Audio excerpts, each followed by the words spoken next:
안녕하세요. 자, 오늘 우리가 이야기해볼 주제는 바로 미래. 그중에서도 인공지능이라는 이 가장 까다로운 전력 소비자를 어떻게 먹여 살릴 것인가, 그 혁신적인 방법에 대한 겁니다. 자, 여러분, AI 혁명하면 뭐가 떠오르세요? 보통 뭐 실리콘 칩, 알고리즘 이런 거 생각하시죠? 근데 진짜 동력은 뭘까요? 사실 그 뒤에는요, 어마어마한 그리고 종종 골칫거리가 되는 바로 전기가 있습니다. 바로 이겁니다. 이게 핵심 문제예요. AI 데이터 센터는요, 그냥 전기를 많이 쓰는 수준이 아니에요. 뭐랄까, 아주 까다로운 미식가 같은 거죠. 1년 365일, 24시간 내내 아주 깨끗하고 안정적인 최상급의 전력만 고집하거든요. 이게 바로 우리가 풀어야 할 숙제입니다. 자, 그래서 이 문제를 어떻게 해결하냐고요? 바로 여기서 오늘의 주인공, 에너윈 코리아의 분산형 아리백 마이크로그리드가 등장합니다. 이 현대적인 과제에 대한 아주 명쾌한 해답이죠. 이름이 좀 길고 복잡해 보이죠? 근데 사실 간단해요. 핵심은 딱 두 가지. 독립성, 그리고 100% 재생에너지입니다. 그러니까 거대한 중앙전력망에 기댈 필요 없이 필요한 바로 그 자리에서 깨끗한 에너지를 직접 만들고 저장하고 쓰는 거죠. 말 그대로 자급자족이 가능한 소규모 발전소라고 생각하시면 딱 맞습니다. 그럼 이 작은 발전소는 어떻게 돌아갈까요? 자, 보시면 마치 하나의 팀처럼 움직이는 6가지 핵심 요소가 있습니다. 먼저 현장에서 소형 풍력 터빈과 태양광으로 깨끗한 에너지를 생산합니다.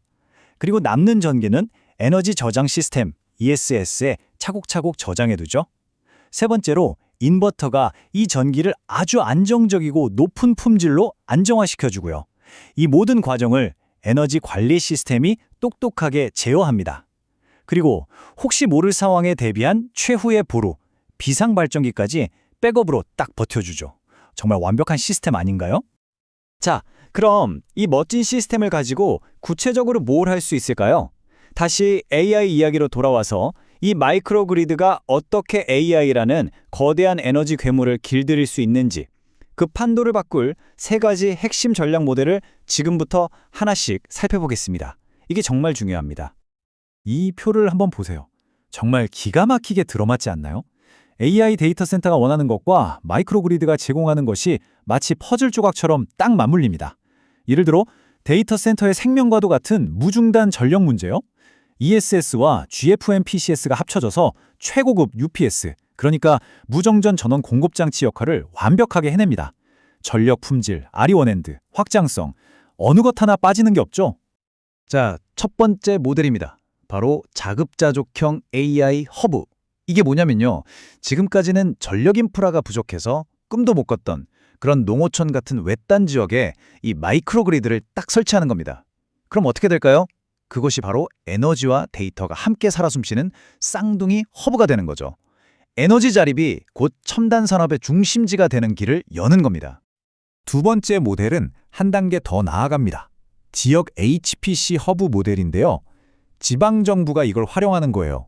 저희 지역으로 오시면 아리백 청정 전력과 고성능 컴퓨팅 자원, 이 2가지를 패키지로 한 번에 해결해드립니다 하고 제안하는 거죠. 생각해보세요. 세금 좀 깎아주는 것보다 이게 훨씬 더 매력적이지 않겠어요? AI 스타트업들이 줄을 설 겁니다.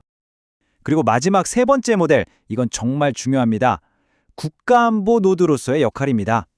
중앙전력망이 닿기 어려운 외딴 섬이나 산간 지역의 국방시설, 재난 감시 시스템 같은 곳들, 이런 국가 핵심 시설에 조용하고 안정적이고 지속 가능한 전력을 공급하는 겁니다.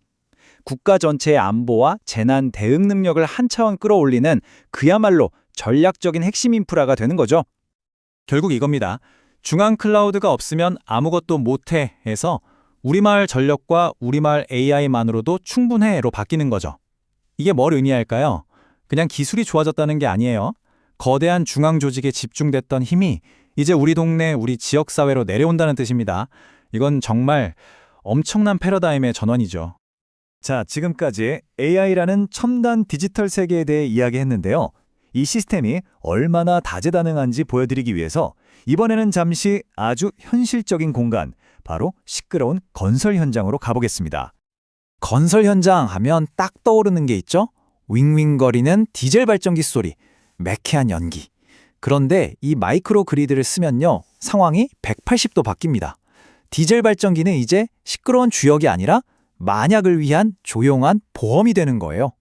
연료비 아끼고 소음 없애고 민원 줄이고, 이게 바로 ESG 경영이죠. 근데 더 대단한 건 바로 이 순환형 인프라라는 개념이에요. 이게 뭐냐면 컨테이너 형태의 표준화된 발전기를 그냥 빌려 쓰는 겁니다. 한 현장에서 공사가 끝나면 그대로 회수해서 다음 현장으로 보내는 거죠. 설치하고 쓰고 회수하고 다시 배치하고, 한번 쓰고 버리는 게 아니라 계속 돌려 쓰는 아주 스마트하고 효율적인 방식입니다. 자, 좋습니다. 그럼 이제 다시 시야를 넓혀서 이 기술이 가져올 좀 더 근본적인 변화, 우리 사회의 인프라와 공동체를 어떻게 재정의할지에 대한 큰 그림을 한번 그려보겠습니다. 바로 이 문장이 오늘 이야기의 핵심입니다. 에너지는 더 이상 보조 인프라가 아니다. 도로 깔고 항만 짓는 것처럼 부수적인 게 아니라는 거죠. 이제 에너지는 그 자체로 산업과 사람을 끌어당기는 강력한 흡인력, 즉 자석 같은 힘을 갖게 된다는 겁니다.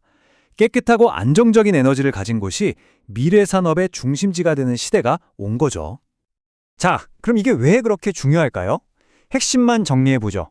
첫째, 지역사회가 스스로 에너지와 경제의 주인이 됩니다. 둘째, 지방정부는 이제 세금 깎아줄게가 아니라 에너지 패키지를 줄게 라며 기업을 유치할 수 있게 돼요. 셋째, 친환경 도시의 기준이 바뀌는 거죠. 완공된 건물이 아니라 그 건물을 지을 때부터 깨끗한 에너지를 썼는지가 중요해집니다. 마지막으로 국가 전체가 재난이나 위기 상황에 더 강해집니다. 한마디로 지역 발전과 환경, 국가 안보의 판을 새로 짜는 규제지라는 겁니다. 이제 이런 생각을 해볼 때가 된 것 같습니다. 만약 미래의 도시가 그 화려한 외관이 아니라 어떻게 지어졌는가로 평가받는 시대가 온다면 우리는 과연 어떤 에너지 윤리를 가지고 우리의 미래를 건설해야 할까요? 자, 이 질문을 여러분께 남기면서 오늘 이야기는 여기서 마무리하겠습니다. 감사합니다.